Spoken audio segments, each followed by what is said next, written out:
Bonjour et bienvenue dans l'interview. Aujourd'hui, je reçois Djamali Kasbane. Bonjour. Bonjour. Vous êtes député bruxellois, vous êtes aussi conseiller communal à Molenbeek, du PS.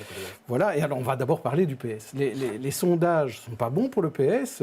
Samedi, la Libre et la RTBF ont publié un baromètre concernant les sondages. Et évidemment, la seule chose qu'on peut dire, c'est que le PTB monte très fort. En Wallonie, c'est un score exceptionnel. À Bruxelles, le PS se maintient un peu mieux. Mais malgré tout, c'est mauvais. Alors, est-ce que le président Elio Di Rupo doit partir, comme le propose José Appart ? Vous savez, je ne savais même pas que José Appart existait encore au PS. Néanmoins, pour rester sérieux, je pense qu'ici, on est devant des sondages. Moi, je n'ai pas rarement envie de commenter des sondages. Sondages, ce ne sont pas des élections. C'est une tendance, quand même. Néanmoins, les sondages, c'est une occasion aussi pour un parti de se remettre en question. Je peux comprendre qu'en Wallonie, il y a une rupture de confiance, notamment suite aux affaires, notamment spécifiquement au niveau de Liège. Maintenant, j'ai envie de dire, ici à Bruxelles, quand on regarde les sondages, le PS reste toujours le premier parti à Bruxelles.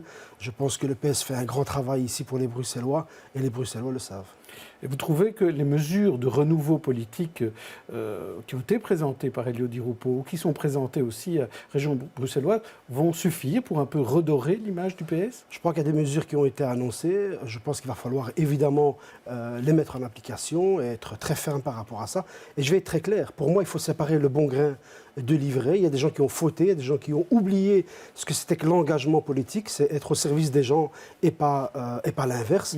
Et j'ai envie de dire que je pense aussi à ces centaines de militants, de bénévoles, de gens qui s'investissent tous les jours au quotidien pour défendre les valeurs du PS, les valeurs de solidarité, d'égalité, de fraternité. Ceux-là aujourd'hui sont bafoués, ceux-là aujourd'hui ont un peu la gueule de bois, mais j'ai confiance en l'avenir, j'ai confiance en cette jeunesse qu'il y a en nous, qu'il y a au PS pour relever la tête et pour aller vers de nouveaux défis. Elio Di Rupo, ce n'est pas spécialement la jeunesse. Mais je pense que Elio Di Rupo fait partie de ceux qui préparent également l'avenir. Aujourd'hui, on n'est pas devant un sondage, est-ce qu'il faut garder Elio Di Rupo ou pas. Aujourd'hui, il est président du PS. Prochaines élections, à la présidence du PS, c'est pas maintenant.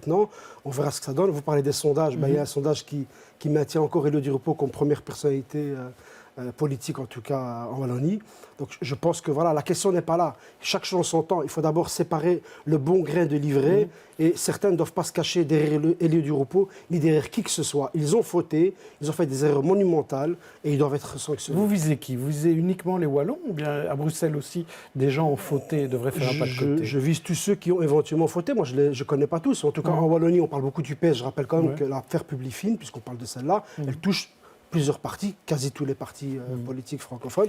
Donc je pense qu'il faut quand même raison garder, il faut mesurer. Il y a des gens qui ont fait des erreurs, il y a des gens qui ont touché des jetons de présence alors qu'ils étaient absents des réunions, il y a des gens qui ont touché des jetons de présence énormes, tout à fait indécents et scandaleux. Et je vous dis, dans le Parti socialiste, la plupart des militants, la majorité des militants, des mandataires, sont complètement scandalisés par ce qui s'est passé et s'inscrivent évidemment au faux.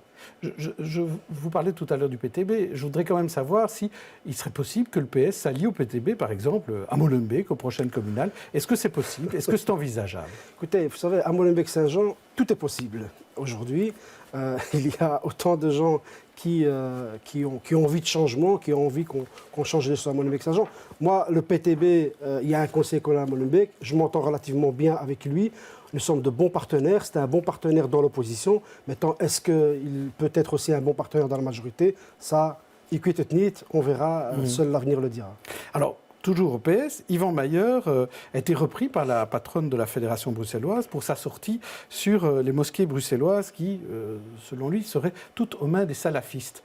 Est-ce qu'il avait raison, à un moment donné, de mettre comme ça en avant ce danger du salafisme à Bruxelles ? Je pense d'abord qu'il a tenu des propos tout à fait scandaleux et déplacés. Je pense qu'il a été recadré très bien par la présidente de la Fédération bruxelloise, Laura Koenings. D'ailleurs, lui-même, je pense qu'il revient sur ses propos. Maintenant, le problème du salafisme, c'est un problème réel, comme tous les extrêmes, comme tous les extrémismes. C'est un problème qui est sérieux et j'ai même envie de vous dire que c'est un problème qui pose des difficultés pour les musulmans d'abord.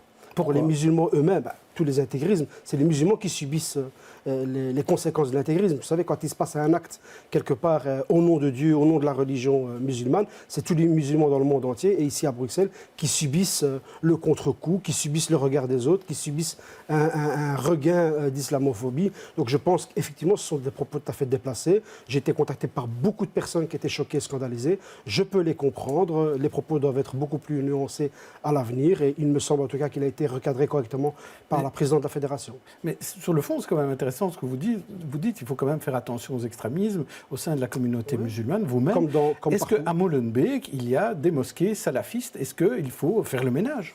Moi, je n'ai pas connaissance de mosquées intégristes ou salafistes. Moi, je connais des lieux de prière qui ont été, je le rappelle, aménagés par les générations des immigrés d'origine étrangère, je le rappelle, sans aide de l'État. C'est eux qui ont aménagé des endroits, des lieux de prière. Voilà, maintenant, si on veut les aider à avoir des mosquées, je veux dire, en bon état, reconnues, ben, au lieu de les stigmatiser, je pense qu'il faut leur tendre la main, les écouter et les aider. Je pense que notre société est assez clivée. On n'a pas besoin de discours qui opposent et qui divisent les gens. On a plutôt besoin de se rassembler aujourd'hui. Mais donc, vous ne demandez pas des sanctions vis-à-vis d'Yvan Mayer, comme il y a des sanctions, par exemple, au MR contre Alain Destex, parce qu'il n'est pas présent au conseil communal d'Ixelles. On compare ce qui n'est pas comparable. Yvan a eu des propos malheureux, il le dit lui-même, il le regrette. Moi, je m'arrête là pour l'instant. Je comprends ceux qui demandent des sanctions. Et à l'avenir, ils doivent faire attention. Alain Destex, c'est tout à fait autre chose. C'est un personnage assez particulier. Alors, je voudrais que vous nous parliez aussi des gaz hilarants, parce qu'à Molenbeek, ces derniers jours, on en parle beaucoup. Un élu du PTB, justement, vous en parliez tout à l'heure, a signalé le problème, la bourgmestre aussi.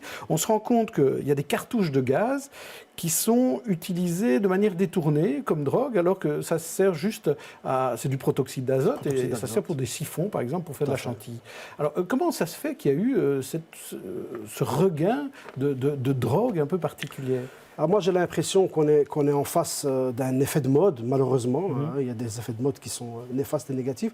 Il y a quelques années, moi, j'ai connu l'effet de mode, les roches 4, les petites gélules que beaucoup de jeunes prenaient pour s'évader.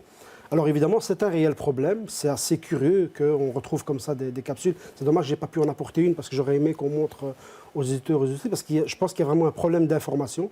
Beaucoup de jeunes considèrent que c'est un jeu, parce que quand on prend ce gaz, ça dure quelques secondes, quelques minutes, on change de voix et ils prennent ça à la rigolade. Il faut rappeler quand même que c'est un élément, le protoxyde d'azote peut conduire à la mort, peut amener à la mort. Il y a déjà eu plusieurs cas, 17 morts je pense en Angleterre.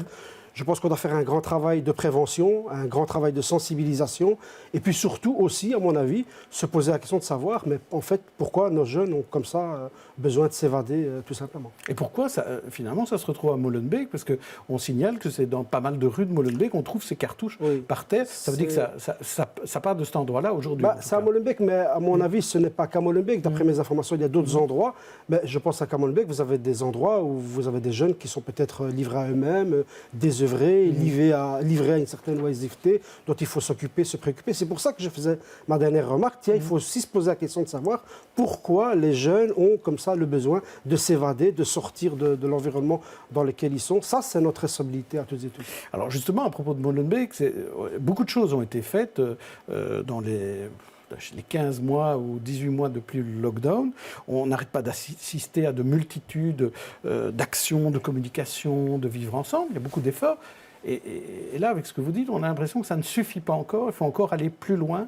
Comment faire pour redonner l'envie et le goût de vivre, d'étudier, d'entreprendre dans des quartiers difficiles? Moi, je pense qu'il y a deux choses différentes. D'abord, si vous voulez qu'on parle de la politique au niveau local, j'ai beaucoup de critiques à formuler et à faire, et notamment, par exemple, sur ce qui se fait par rapport à la jeunesse. Aujourd'hui, le secteur de la jeunesse est en crise à Molenbeek et ça pourrait prendre une émission entière pour en parler. L'exemple de ces jeunes livrés à eux-mêmes, je veux dire, c'est un exemple qui est frappant.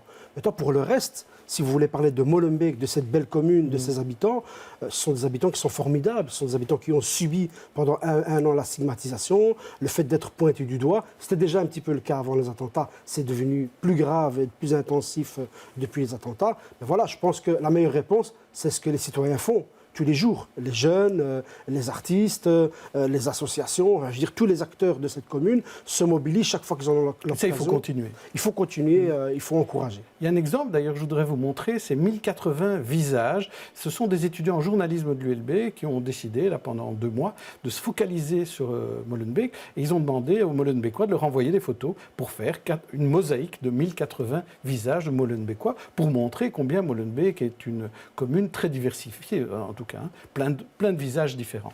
Mais vous disiez tout à l'heure que les jeunes, en matière de jeunesse à Molenbeek, il y a des problèmes.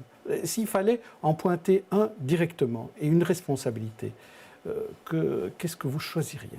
Alors, vous savez, j'aime pas beaucoup pointer des personnes. Moi, je pense qu'une politique, elle est portée par un ensemble.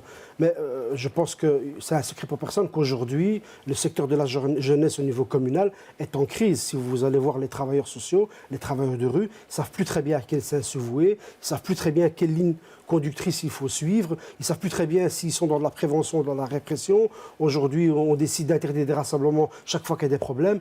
Ce n'est pas comme ça qu'on solutionne des problèmes à long terme. Ce n'est pas comme ça qu'on réinstaure une paix sociale. C'est la paix sociale qui peut permettre à un moment donné de faire un travail éducatif, pédagogique avec les jeunes. Et puis surtout, quelque chose qui ne concerne pas que la commune, il faut donner un avenir à ces jeunes. Un avenir à travers l'école, un avenir à travers l'emploi. Vous savez, il y a un commissaire de police de la zone qui disait, il n'est pas travailleur social, il est commissaire de police, et il expliquait tout simplement, vous savez, à Molenbeek, c'est simple, essayer de donner du boulot à la moitié de nos jeunes, on n'a presque plus de problème.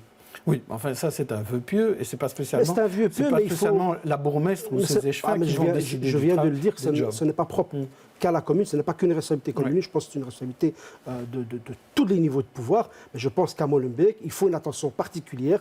Vous avez des endroits à Molenbeek où vous avez plus de 50% de jeunes qui sont au chômage. Vous avez des familles où il y a des jeunes qui grandissent, ils n'ont jamais vu quelqu'un de leur famille travailler. C'est pas normal. Comment voulez-vous qu'on puisse grandir en se projetant dans l'avenir, en se fixant des objectifs, en construisant un projet d'avenir? Il faut donner du boulot à ces jeunes. Ce n'est pas qu'un slogan, ce n'est pas que du langage. Moi, je pense qu'il faut véritablement un plan Marshall, je vous l'ai déjà dit ici, un plan Marshall pour ces jeunes, un plan Marshall avec pour la région et pour les quartiers qui ressemblent. Avec la région, avec le fédéral, avec l'Europe et évidemment également. Et il y a déjà des actions qui sont menées, mais pas encore assez. Et dans ces quartiers-là, il faut certainement redoubler d'efforts. Juste pour terminer, vous parliez des réunions de jeunes interdites, notamment à Bécane, à Riboukou. Vous trouvez que ce sont de mauvaises décisions que d'interdire ces réunions, de faire une espèce de couvre-feu? Moi, je pense, d'ailleurs, vous utilisez déjà le mot couvre-feu. Oui, mais déjà, vous savez, Mitterrand disait que la jeunesse n'a pas toujours raison, mais l'État qui la frappe a toujours tort.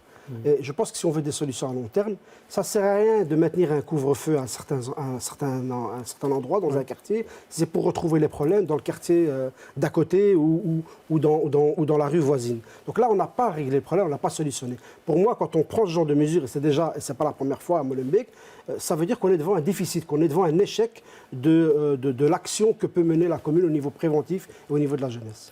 Djamel Kasbane, merci. Demain, vous retrouverez Stéphanie Meyer pour une autre interview. D'ici là, bonne journée, bonne soirée.